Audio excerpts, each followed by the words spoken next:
Why, hello there, and welcome to Your Doula for Grief.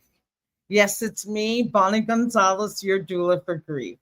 And I just want to thank you for joining me today. Thank you for joining me today, or whatever time you're watching at night, morning, evening. Just welcome. And I want you to just for this next, less than an hour, to just sit back and make this program for and about you.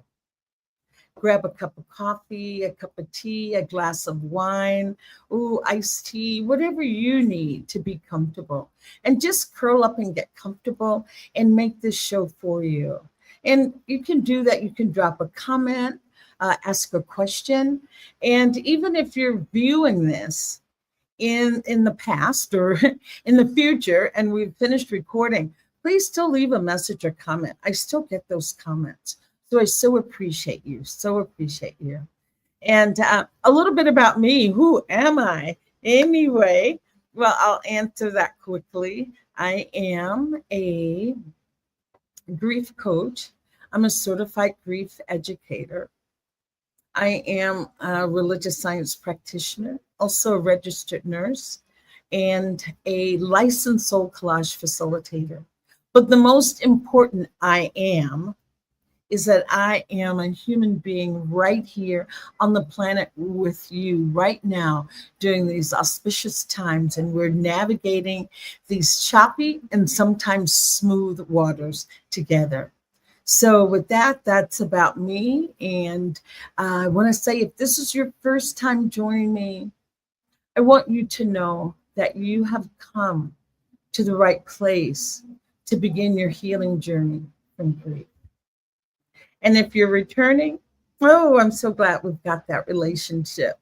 So just snuggle in. And I just want to start this program. My theme today is enhancing life with the end of life care.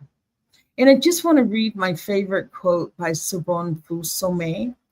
And Sobonne Somé says, "We experience joy and sadness. Many times we have grief that we don't have words for. We have many losses. It's important for us to grieve, to recover from these losses.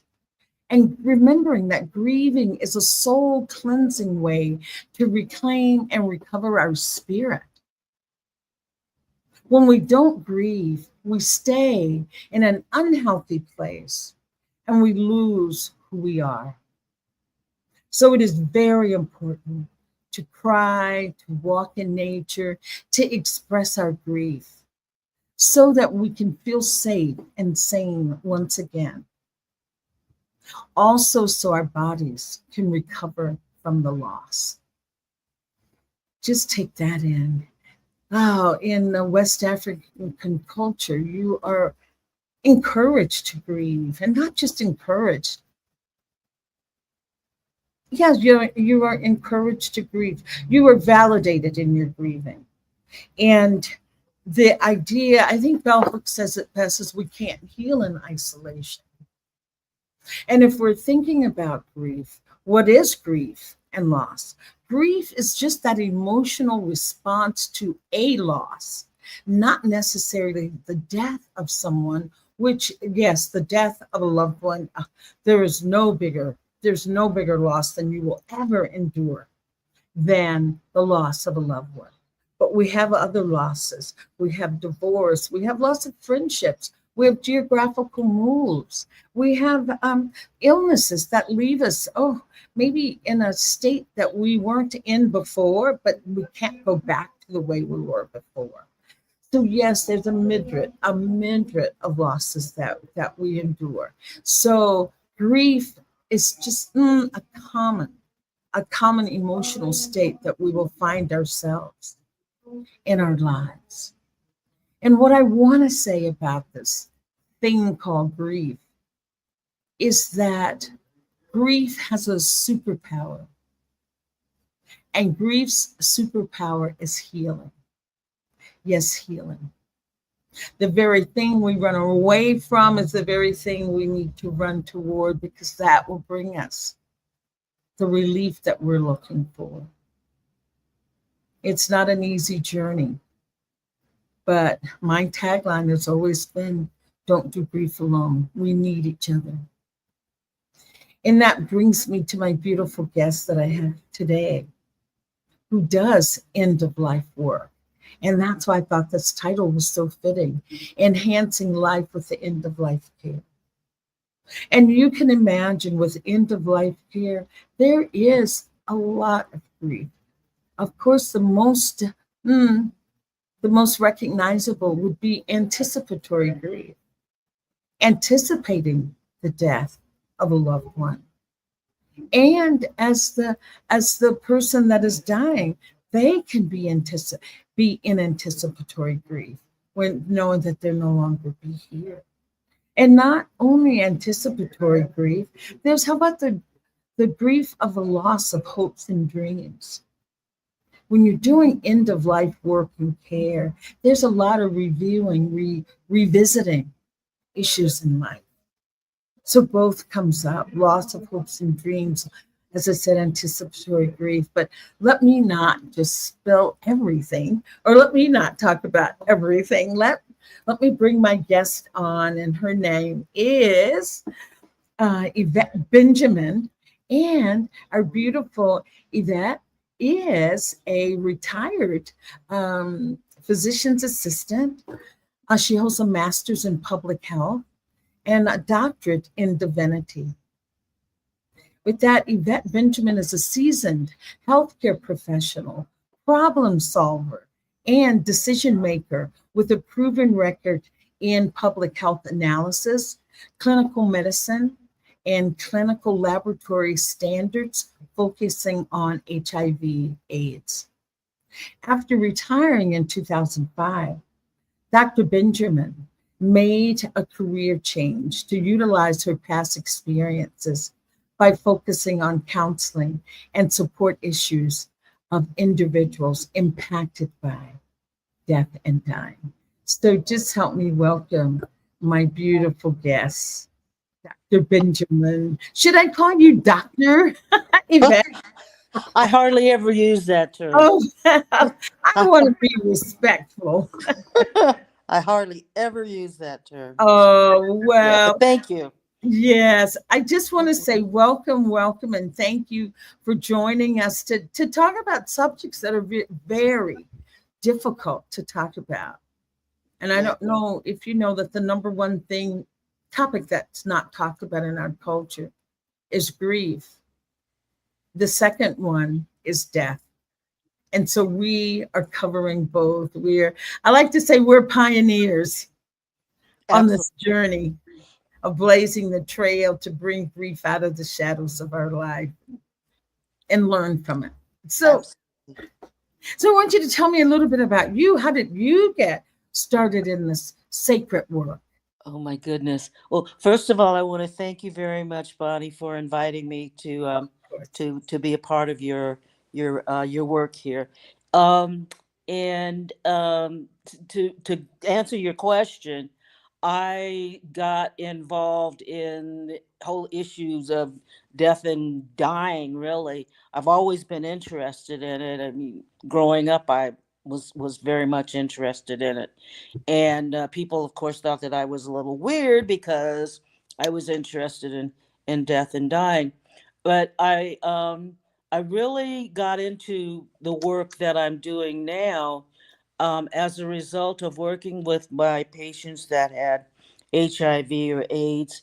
And I also had an opportunity to do some hospice work Um, um, in Maryland, and worked for a couple of organizations. And in doing that hospice work, I realized that people that were dying, as well as their family members and even medical staff, didn't really have a really good understanding of what death was about, and didn't want to talk about death, mhm. had made no plans for what was going to happen to them, you know, during their dying process, or even during their living process before they died. And that bothered me because at the end of life, the thing that you don't want your family to have to worry about is, what did my loved one want to have happen to them? Yes. And because it causes a lot of Conflict. tension and Mhm. conflict in the family. So I got involved in I'm an end of life doula, and Oh, I got involved in it because of what I was witnessing during doing my hospice work. okay. So that started. And I love what you said about people not having made arrangements or plans, and then the family Right. is bewildered. They're bewildered at the loss, and even more bewildered as to what would she have wanted or he have wanted. Right. But the problem though comes up, and here's what I'm using in personal experience, is that sometimes when people are just in their natural state of healthiness, and they may say to the family, no, when I die, I want to be cremated and I want this. Oh, let's not talk about that. Let's not be morbid. It's like, oh, That's right. and right. And so how do you in your work get around that? Or does that still come up even at end of life? People have a hard time talking about it or The, accepting. the people, I think we when it's some there's something that I heard once where people have said that if you talk about dying, then it means it's going to happen soon or something like that. And Yes.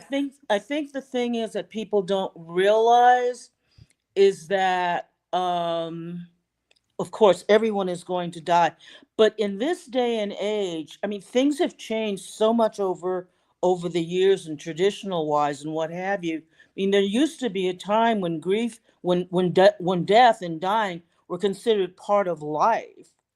But okay. and But and do you then think, go ahead. oh no, I was going to say, I'll let you answer this. Well, then what happened that it's no longer a part of our lives? What do you think happened? I don't know. I have some thoughts, Oh, well, give me your but thoughts. We don't want I think I scientific think when we fact. I think yeah I Yeah, think what when do we you think? What do you, yes, what are your feelings around that? yeah most of the things that I have seen where people have embraced death and dying have been from cultures and religious understandings outside of Western thinking. Okay, I mean, Mhm. I'm the people here in Mexico, they're constantly, you know, honoring and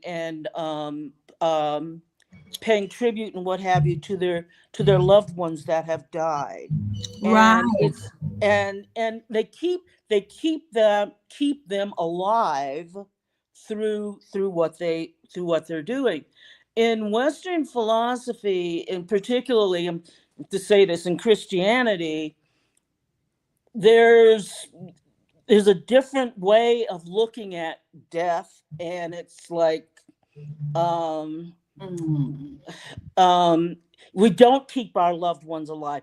Even Mm. in the Jewish tradition, they keep their loved ones alive too. In African spirituality, they keep their ancestors Yeah, alive. ancestors, yeah. But in the United States, and in Western society, we don't really. It's so, and then that's where the grief some of the grief part comes in too, because people are grieving their loved ones, the loss of their loved ones, and people will say, "Oh, get over it.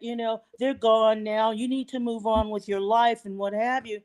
And that's not the way other societies look at death. They look at death Yeah. and dying in a very different sort of way, that it is a Mhm. part of life. Right. So, And so Yvette, also I want to say for our culture, since we're talking about, American culture, I remember, and I'm a mature girl. I've been on the planet for a minute. And I remember when I was little and growing up, we recognize people that had had a loss in their family. There'd be a wreath on the door. Right. You'd wear an armband. It was Right. a thing. Yes, we remember. And I think what I feel, and no scientific backing, but we've taken death out of everyday life. We've put it in a hospital. We've put it in a hospice Right. house. We've Right. taken it out of the daily Right. life. We've removed it from daily life. Right. You don't go by someone's house and they say, "Oh, quiet, my mom is ill and dying," or whatever. Let's like, "Oh my gosh, she is. She should be somewhere else if she's." Right. Right. So we've removed it, I feel, from our daily life and from our vision. So in turn, then what are we sharing with our children, with my granddaughter? Even Yeah. my children are adults now. But yeah, I just think so. With that, what do you feel we could do to help bring it back? I think we have to start creating our own traditions or rituals or what have you. I mean, this is something that I've talked with my kids about. Oh, So because we don't have anything, like again, going back to what I've learned from working with a Jewish organization, when someone in the family, a loved one, or what have you dies, they come in afterwards, and the family comes in, and they take care of cleaning the body, getting the body ready, and what have you. But then there's a period of time after they've done all of that where the family just covers up mirrors and things like that, and they sit around and they have a period of grieving with the family, and they wear black, from what I understand. They wear black, but they also, at the end of that period of grieving, and during that period of grieving, people come to visit them and bring them food. So they don't cook or anything. So they've got someone bringing in food for them. And when that part of the grieving is over, they go out and they walk around the block, and then they come back, and it's kind of like, okay, we're finished with this part of grieving, and now we're moving on to our next stage. And they do this. They grieve for. It's not unusual to find them grieving still for a year afterwards, and nobody says anything, because that's part of what they do. right, right. it, I mean, I may have some of this wrong, but it's from someone that told me this several years ago. But we don't have anything like that in Mhm, our culture. We end up, the person dies, someone comes to, the mortuary, or mortician comes and takes the body away, mhm. and we don't see it again until there's a viewing, and then after the viewing, you have the funeral and everything, and you go and you bury the body, and everybody thinks, okay, that's it. Right, right. But Yeah, there's that's no not the end. there's there's no way to it. There really isn't any real remembering of that person, Mhm. Oh, honoring that person. yeah. So Mhm, I would love to see something happen where we actually create, or go back to what our ancestors have done in mhm. the past, with honoring that person that has died, Yeah. honoring the life that they led, and even, having conversation about it, and you know Mhm. and Yeah. and, and on Per special days, birthdays, Christmas, whatever, having yeah. something special done for them. Oh, and I love what you say, start creating our own ritual, not That's waiting, right. not Don't waiting wait. for Don't. society because that's not gonna happen. It's not going to happen. Yeah, It's not going because to happen. yeah, I attended, death or facilitated, help with facilitating Death Cafe. And I love their tagline that Yes. talking about death won't kill you. So Yes. let's get over Exactly. that.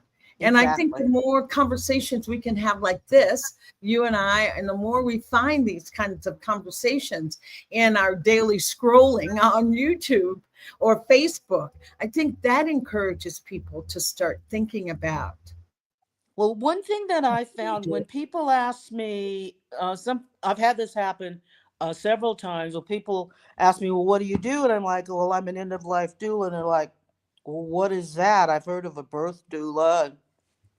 What's an end of life doula? And so when I start talking to them about it, then they start opening up and starting to talk about issues that they might have around death, Mm-hmm. and the whole dying process and what have you. And so it gives them an opportunity to participate in that conversation that they might not have had if I hadn't said what it is that I Yeah. do.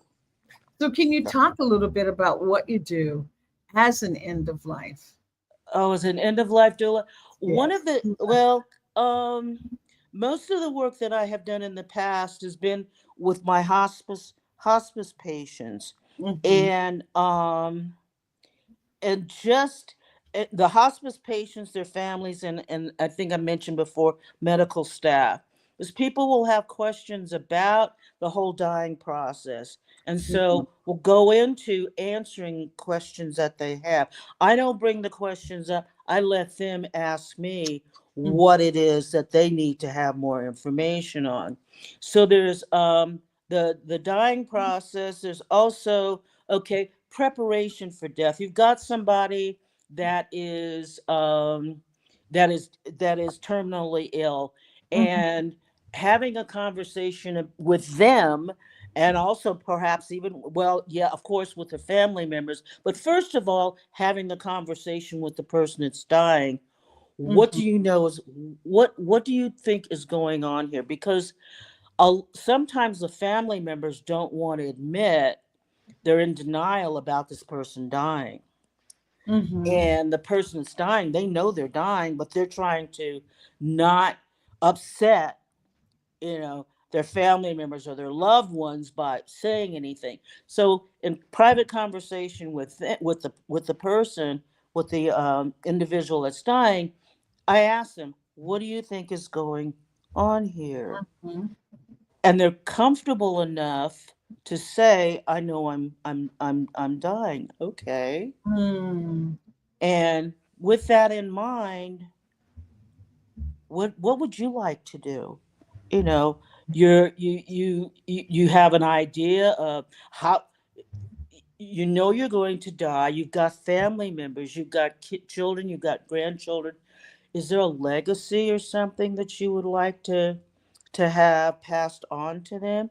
So Mm-hmm. there's that. We talk about that part. We talk about, okay, you're going through the dying process. Who would you like to have around you when Mm-hmm. you're going through that dying process? Yes.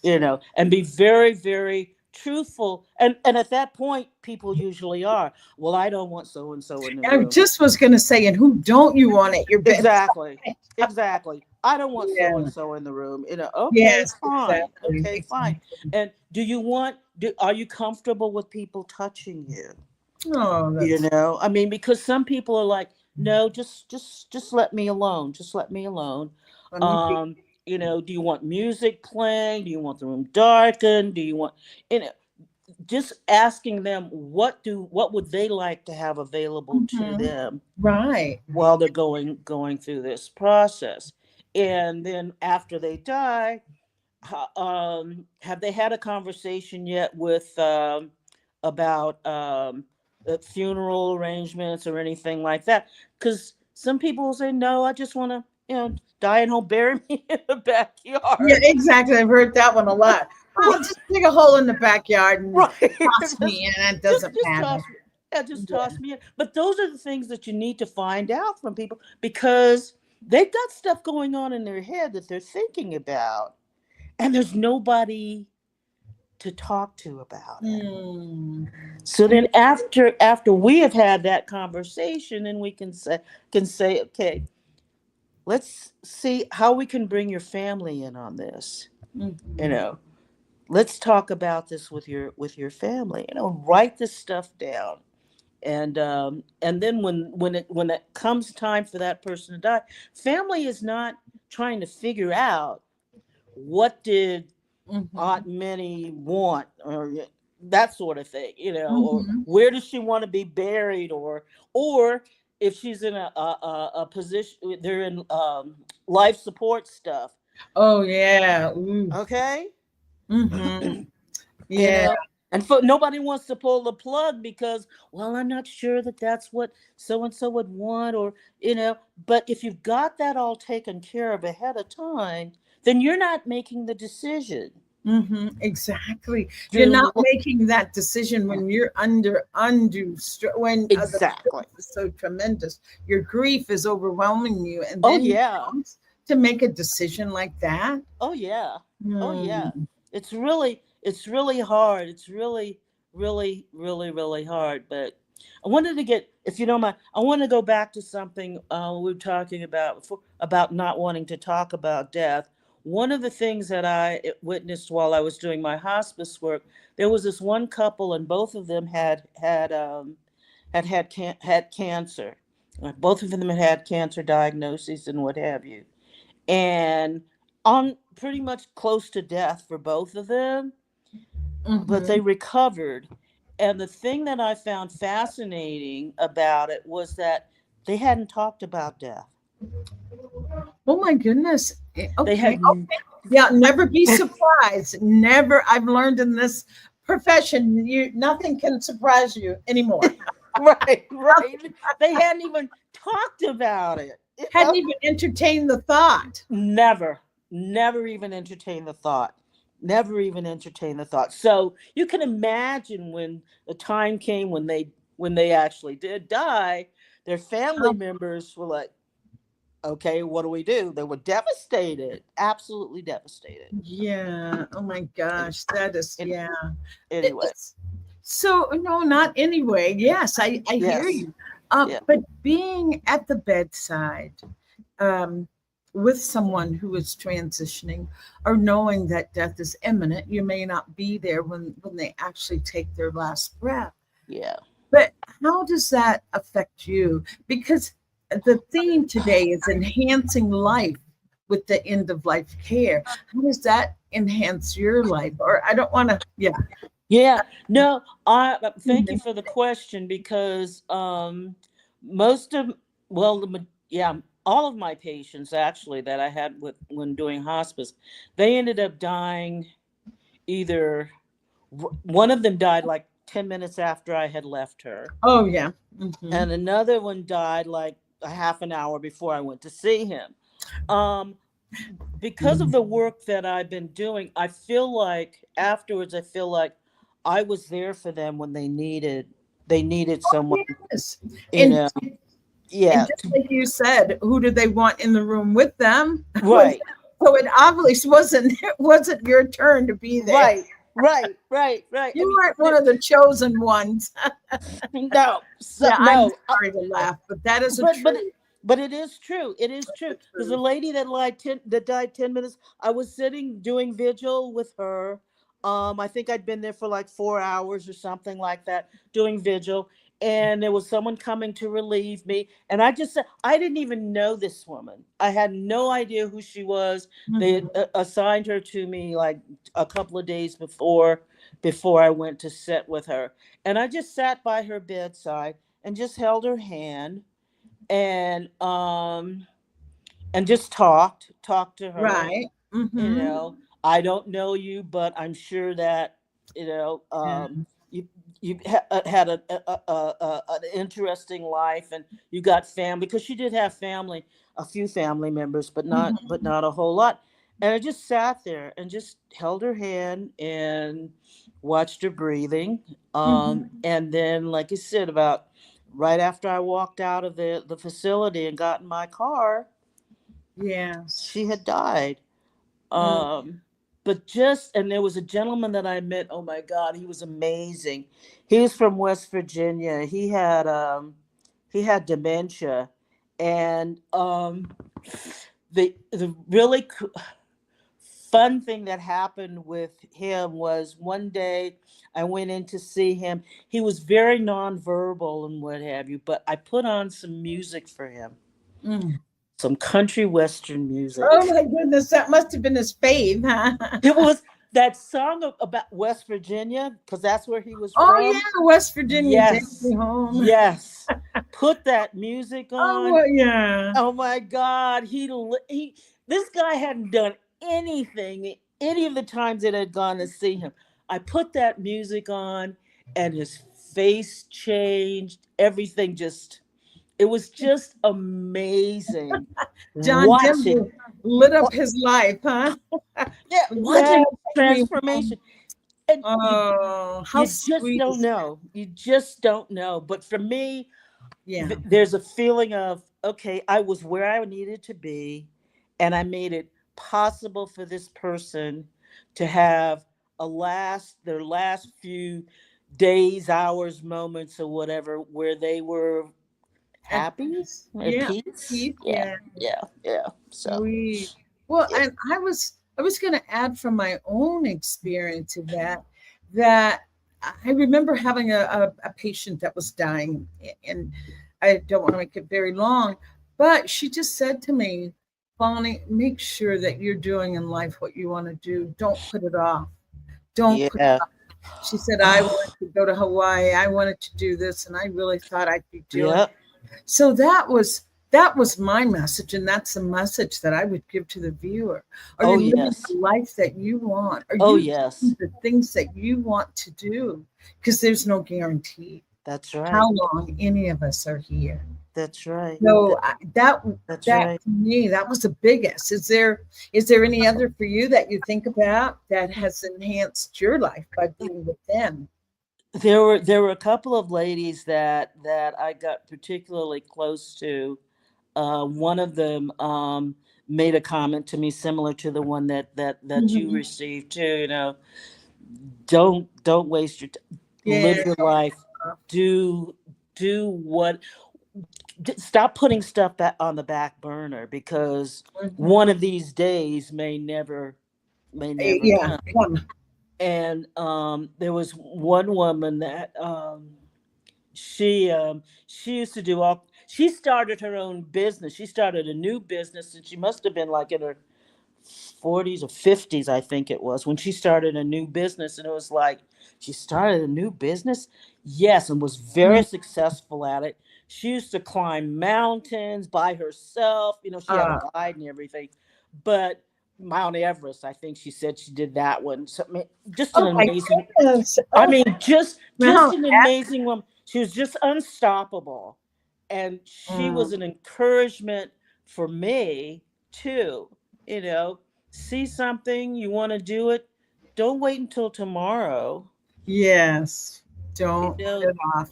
don't put it off. Do it now. Yeah. Or And yeah, and I won't get too personal, Yvette. Is there something that you would like to do that has not been done at this point of your life? oh my goodness. I remember when I was growing up, I always wanted to travel the world. And Oh, and I couldn't at that when I was growing up. I could not see how it was going to happen. And then when I got in, started when I became a physician assistant, and I started doing work that I was doing with HIV and AIDS, I mm, ended up being able to go to places in the world that I yeah. never would have thought that I could have Possible. gone to. Yeah. So you. And so, if anything, I'd like to be able to travel more. I'd like Mhm. to be able to travel more, because there's just so much out there to see. There's so much in terms of culture, in terms of Uh, beliefs and ideology, and I'd love to learn more about what people are doing in different parts of the world, because you learn so much. You learn so mm, much by traveling. Yeah, yes, you really do. I can yeah, attest to that. yeah. And so I was going to ask you, with the work you're doing and identifying your own dreams, how, working with the end of life patients and bringing it back to your own life.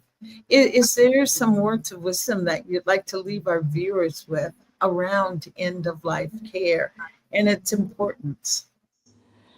And it's very the important point that I would like to make is, don't wait until you can't voice what it is that you would like to have.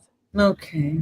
I mean, do it now. Talk with your loved ones. My daughter, my oldest daughter now, she's here I am, the end of life doula, and she's saying, "Mom, what happens if you get in an accident, Mhm. and what do you want us to do?"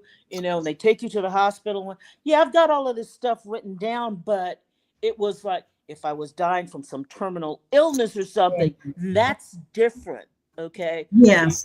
So don't put it off.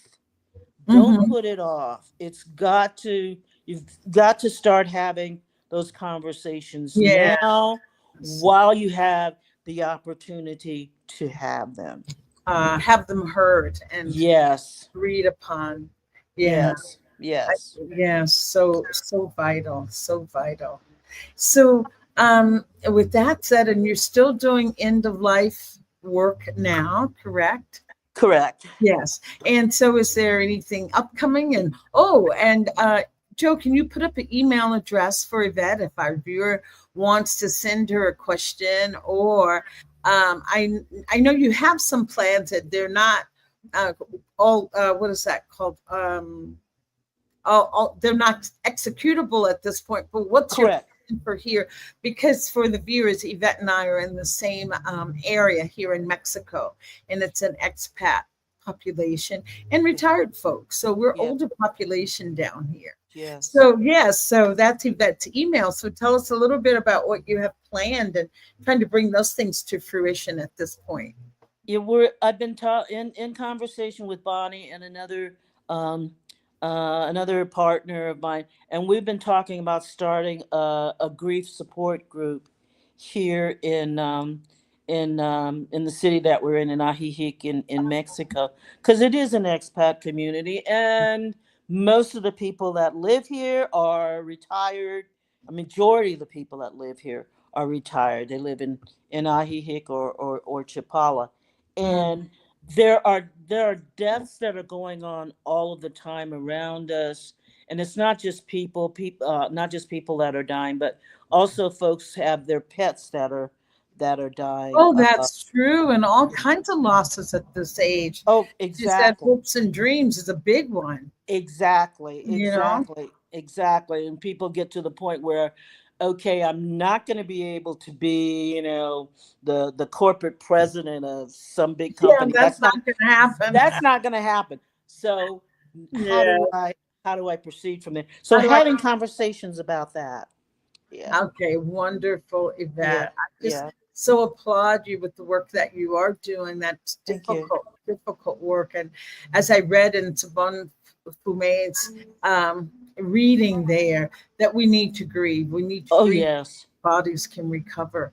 And so I think you're helping people through that and with that, with the work you do. And I'm so Thank you. honored to know that you were doing it and doing it successfully. You've gotten important people. So we will see where this all takes us. So thank you so much, um, Yvette. And I just Thank know you. the life work does really enhance your own life in your Yes, own it does. Yes, daily. it does. It Thank you does. so much. Oh, you're welcome. So I Appreciate just want to, you can stay, you can hang in here with me. I'm just it. going to Okay. take a minute. If Jove has my book, I've written a book called Blindsided by Grief. And the reason I wrote this book is because people are always saying, get over this, get over it, get over it. And I would always say, if somebody could write me a recipe on how to get over it, I would go ahead and get over it. So I've given you 5 components, 5 steps to take to help move through grief. There is no magic bullet for grief. There is no magic bullet. It is one of those emotions that you have to go through. And, as I say, time heals all wounds. And I want to say that's a half truth. It's Mhm. time and attention that heals those wounds. Taking time, but doing things to be with your grief, to process your grief. The more you lean into the difficulty of grief, the lesser it becomes each time. but it is a process that you have to go through. And I am just here to affirm for you that you have what it takes to move through that. Just don't do grief alone. So with that, I want to bring our program to a close. And Yvette, you've been just the perfect guest. I think we could talk on and on. We could. Oh, but our poor viewers, I want the viewers to be in on the conversation. So I just want to thank everyone for watching. And I just want to end the program with this. I want you to, after we're off the air or after you're no longer watching, I just want you to go to your mirror. Just go to your mirror. And I want you to look yourself in the eye. Hold eye contact with yourself. And just ask yourself, what do I need today? What do I need today? What does my soul need today? And whatever comes up, I want you to honor that, because you're so worthy of having what you need. With that, I say thank you and namaste until we meet again. Hasta la vista. Ciao, everybody. Thank you for joining. Ciao.